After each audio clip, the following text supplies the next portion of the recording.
This is one letter we drafted for somebody to sack their IFA. Dear BW, I won't mention the name of the wealth management company, but W stands for wealth.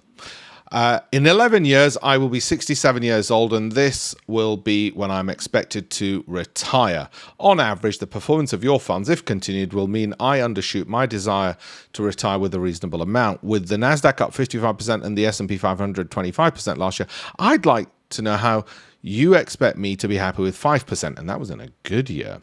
My fund has grown this year with BW. I need to take my retirement seriously. I can only thank you for your efforts to date, but feel I now need to take things into my own hands, take complete ownership of my wealth, and I will be speaking to my accountant.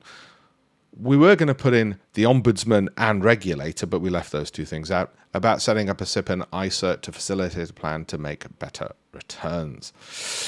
It's a draft, it's a template. Feel free to adopt, plagiarize, copy yourself for your IFA. But before you do, just ask them, what are the returns?